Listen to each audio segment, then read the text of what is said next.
SST से संबंधित हैं तो उन्हें देखेंगे। ठीक है, तो इसमें 91 नंबर क्वेश्चन पूछा गया था, वो इस प्रकार पूछा था, जो आपकी इस तरह के छाया चित्र का विस्तार है वो लगभग कितना होता है, तो ये लगभग होता है 105 डिग्री से 105, यानी आप ऐसे कह सकते हैं जो आपका भूकंप केंद्र होता है उससे अधिकतम दूरी हो सकती है, वो कितनी हो सकती है, वो 105 डिग्री हो सकती है। अगर यही 1 किलोमीटर में हमें पूछता तब हम क्या बताते, तो इसे हम बता पाते, ये होता है 11,570, ठीक है, किलोमीटर। और बाकी अगर ये मील में पूछता तब, फिर मील में पूछता तब हम क्या आंसर देते, शायद मील में होता है ये 7190 मील। ठीक है, ये ध्यान रखना है। तो हमें यही पूछा था कि इस तरह के छाया क्षेत्र का विस्तार कितना होता है, तो वो 105 डिग्री से 105, इसमें वैसे देखा जाए 105 डिग्री से अधिक नहीं होता है। अगर किलोमीटर में पूछा जाए तो 11,570 हो जाएगा, मील में पूछा जाए 7190 हो जाएगा। ठीक है, इस प्रकार ये पहला क्वेश्चन था जो 91 नंबर बना था। क्वेश्चन नंबर है आपका 92 नंबर।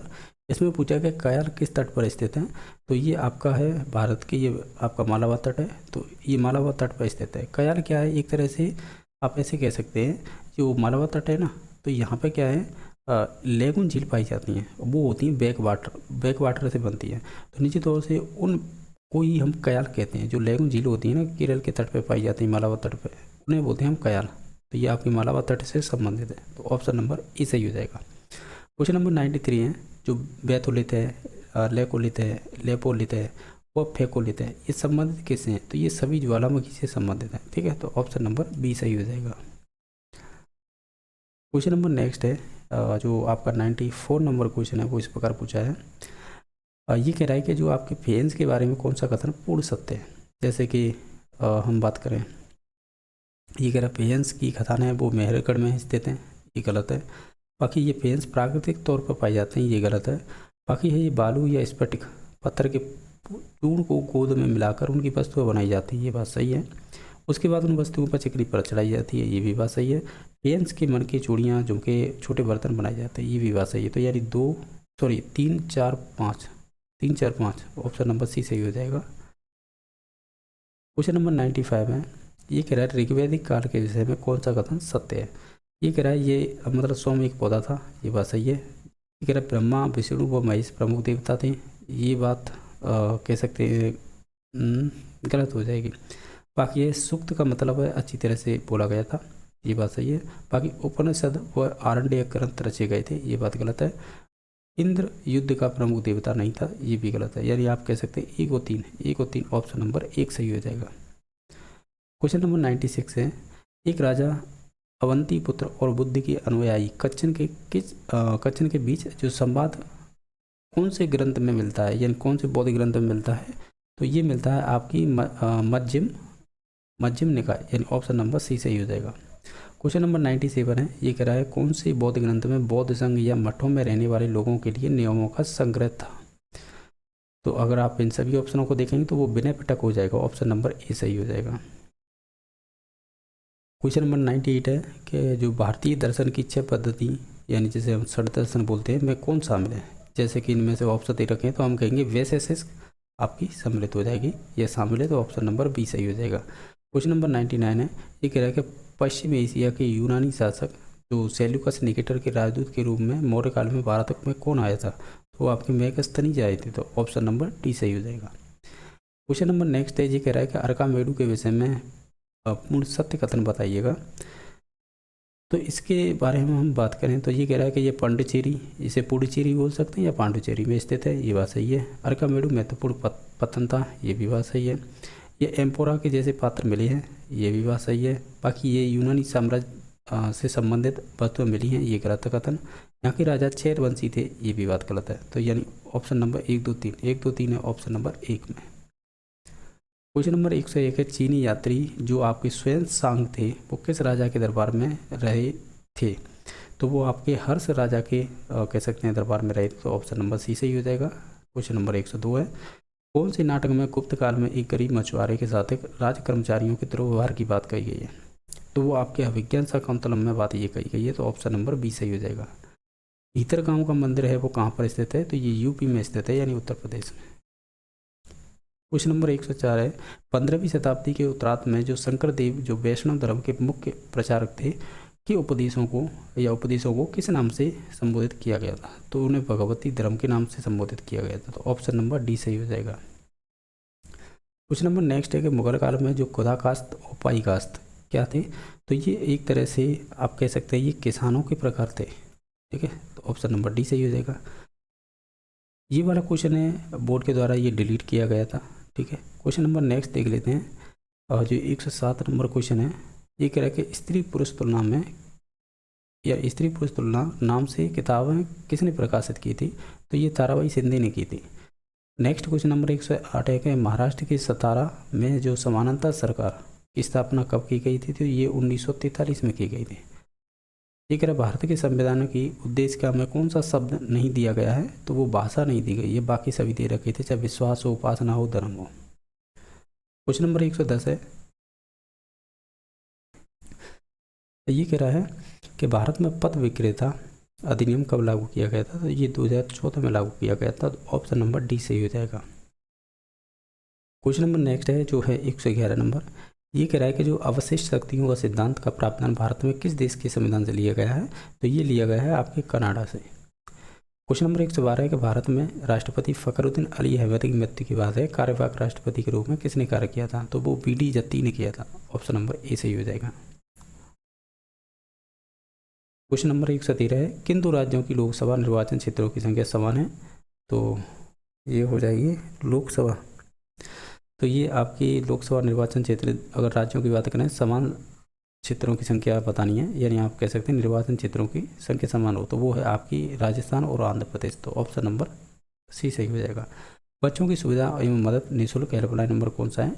यह हो जाएगा 1098, यानी 1098।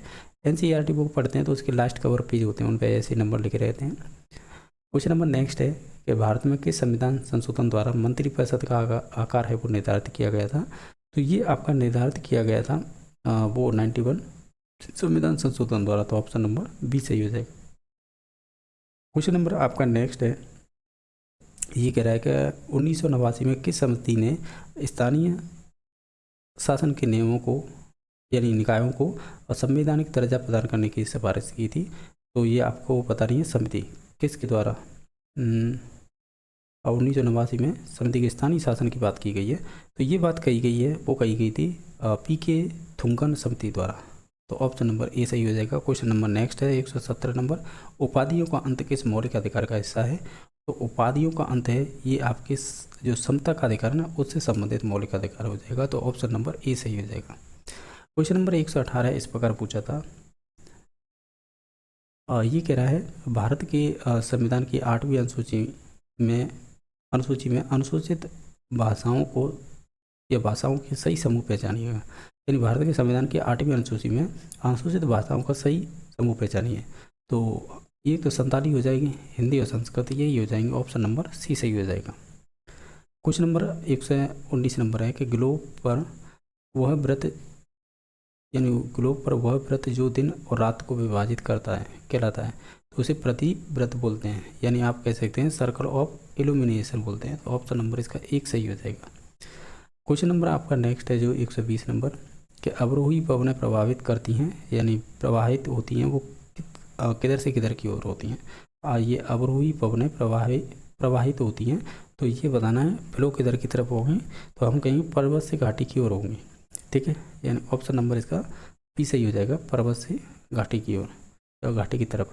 क्वेश्चन नंबर 121 है, इनमें से कौन सी एक आकलन की सीमा नहीं है? ये यहाँ पे जो SST की पेडागोजी है ना, उससे संबंधित जो क्वेश्चन है वो यहाँ से स्टार्ट होते हैं। ठीक है, ये कह रहा है कि कौन सा है आकलन की एक सीमा नहीं है, यानी उसकी कमी नहीं है, जैसे समय की कमी, प्रतिस्पर्धा को अधिक महत्व देना, संकल्पनात्मक त्रुटि या भय तनावपूर्ण परिवेश से मुक्ति। आकलन की एक सीमा नहीं है, यानी कौन सी कमी नहीं है वो चूज करनी है।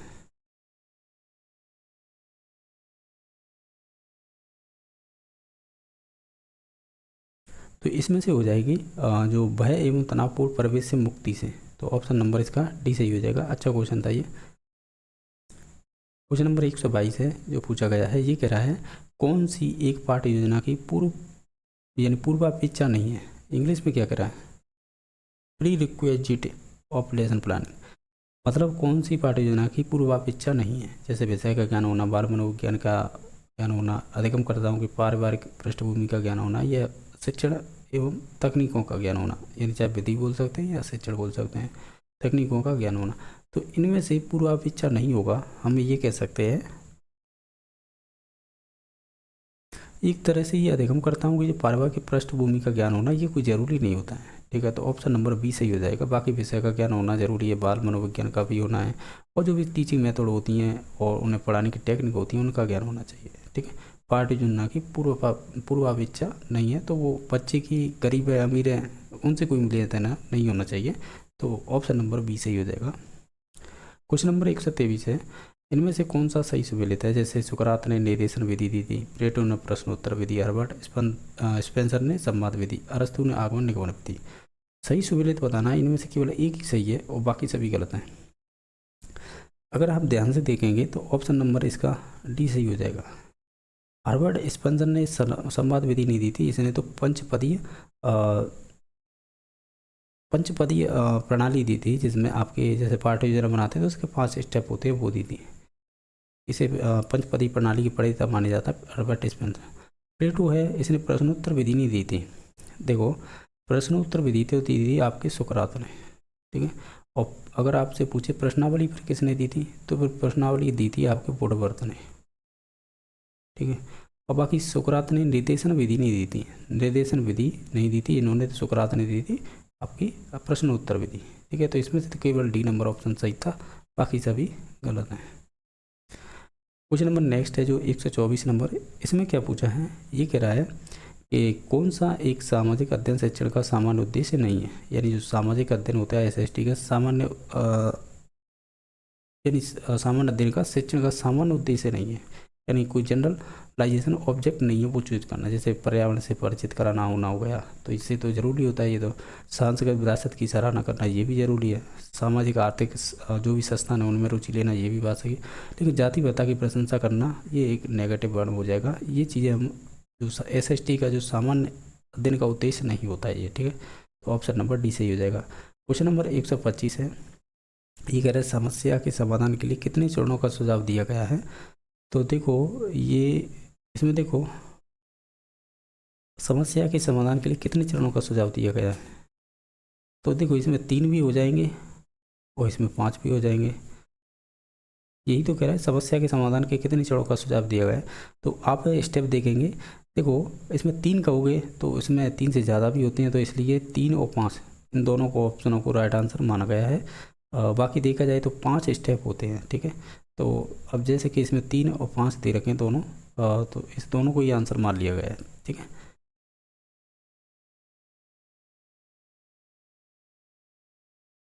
माफ़ी चाहूँगा ये 3 नहीं होगा, 5 और 7 होगा। ठीक है, तो 5 या 7 तो इन दोनों में से ही होंगे, तो ये सी और डी राइट आंसर होगा। ठीक है, सी और डी इसका राइट आंसर होगा, ना कि इसका ये मैं 3 बता रहा था ये नहीं होगा। ठीक है, क्योंकि इसके 5 से ज़्यादा स्टेप होते हैं समस्या समाधान विधि के। ठीक है, तो इस वजह से हम करेंगे एक तो आपका सी ऑप्शन और एक डी ऑप्शन। ठीक है, तो ऑप्शन नंबर सी और डी ये दोनों हो जाएंगे सही। क्वेश्चन नंबर 126 है कि रेडियो तरंग वायुमंडल की किस परत में वापस आती हैं। यानी जो हमारी रेडियो तरंग होती है वायुमंडल की किस परत से वापस लौट के आती हैं। आप कह सकते हैं ये आती है आयनमंडल से। ठीक है, तो ऑप्शन नंबर सी सही हो जाएगा। निम्न में से किस चक्रवात को समुद्र पर जल स्तंभ कहते हैं। यानी किस चक्रवात को समुद्र पर जल स्तंभ कहते हैं। तो ये आपके कहते हैं ये टोर्नेडो के कहते हैं, एंड टोर्नेडो इसे कहेंगे। यानी चक्रवात को समुद्र पर जल स्तंभ कहते हैं, तो इसे जल स्पंद कहेंगे टोर्नेडो को। ऑप्शन नंबर इसका डी सही हो जाएगा। क्वेश्चन नंबर नेक्स्ट है जो 128 नंबर, ये इस प्रकार पूछा है कि जो निम्नलिखित धाराओं में से कौन सी ठंडी धाराएं हैं। चलो देख लेते हैं। जैसे कि अब बात करें लेब्राडोर धारा ये आपकी ठंडी है। कोया से वो धारा ये भी ठंडी है। बेंगुएला धारा ये भी ठंडी है। अलास्का धारा ठंडी नहीं है, ये आपकी एक गर्म धारा है। ठीक है, तो ऑप्शन नंबर इसका बी सही हो जाएगा। बाकी नेक्स्ट क्वेश्चन नंबर है, उपभोग के समय ज्वारीय क्रम क्या होता है। यानी उपभोग को हम बोलते हैं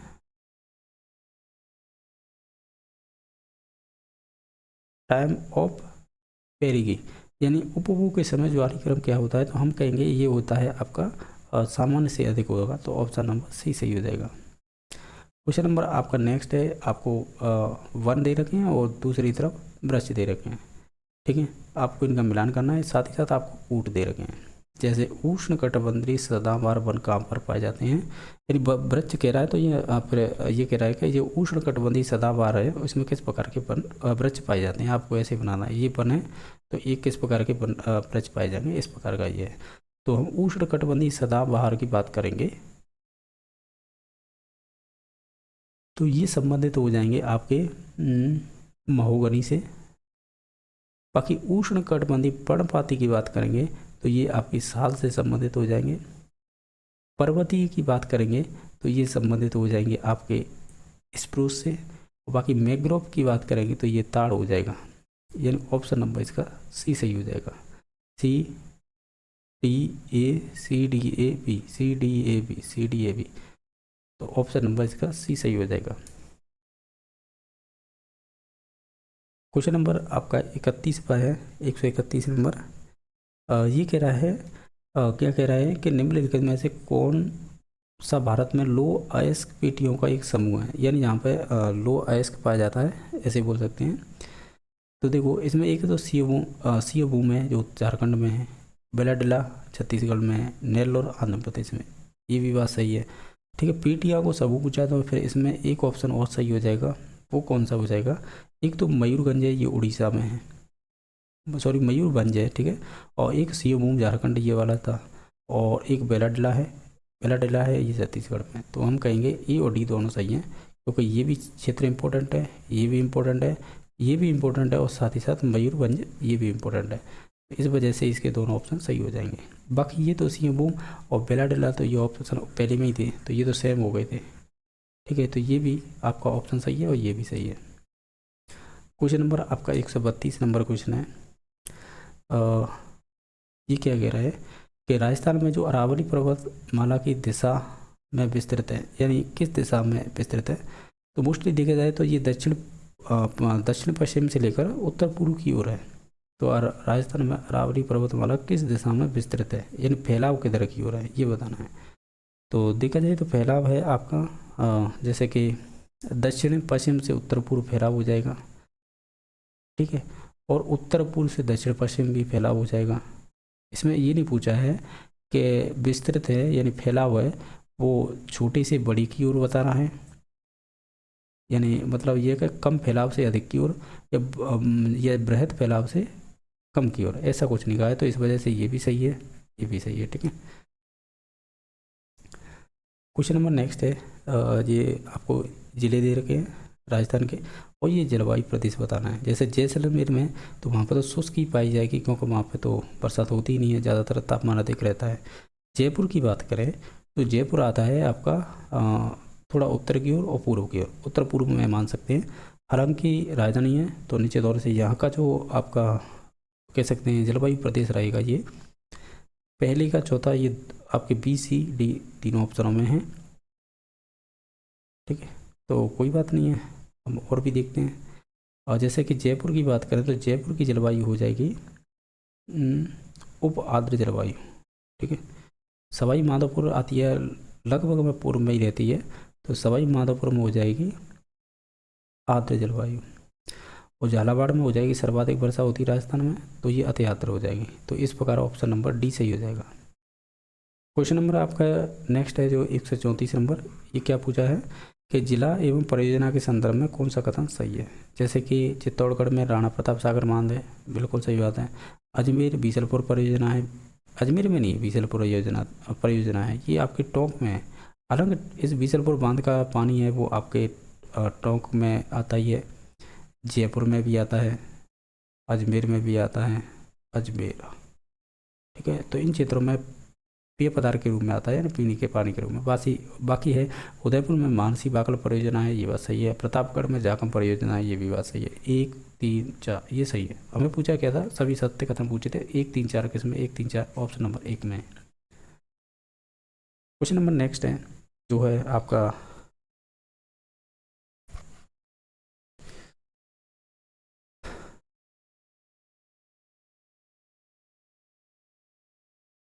और देखा जाए तो इनमें पूछा है राजस्थान है भारत में प्रथम स्थान कौन सा है, तो मोस्टली ये है, ये क्वेश्चन उन्होंने क्या किया है, इसमें बोनस दे दिया है क्योंकि इसमें एक से अधिक ऑप्शन सही हैं।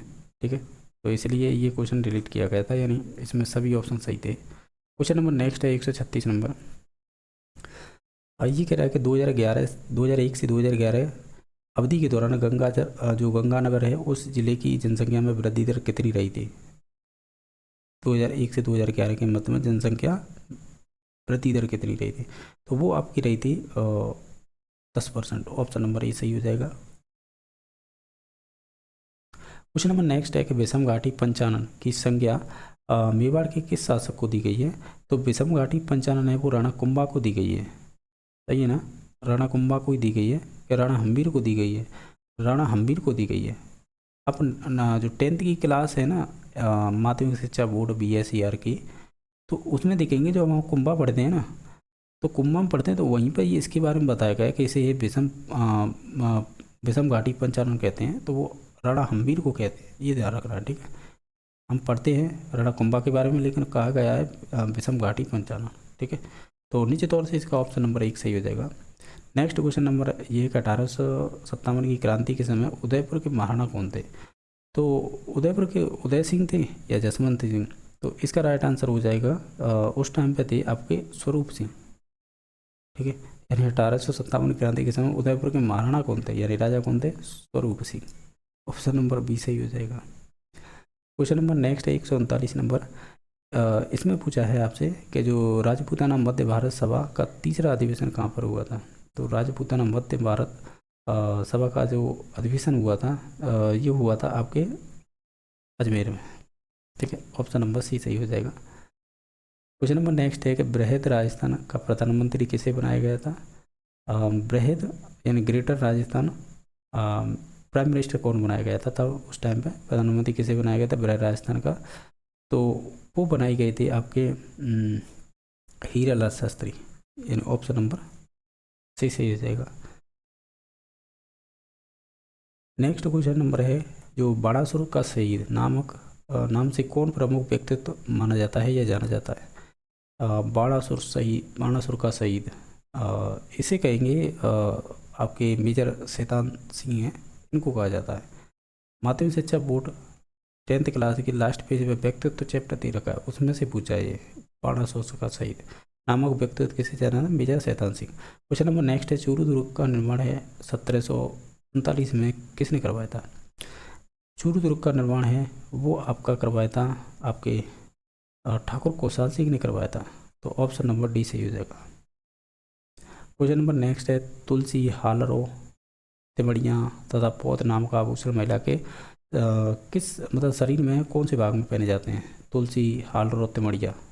ठीक है, ये सभी है मोस्टली है आपके गले के आभूषण हो जाएंगे, तो ऑप्शन नंबर इसका बी सही हो जाएगा। क्वेश्चन नंबर नेक्स्ट है कि विजय तांदेता की पुस्तक दुविधा पर कौन सी फिल्म का निर्माण हो चुका है, मुगल पटवारी, अलेको हिटलर, दुविधा वैली, उलझन सुलझन। और देखा जाए तो इसमें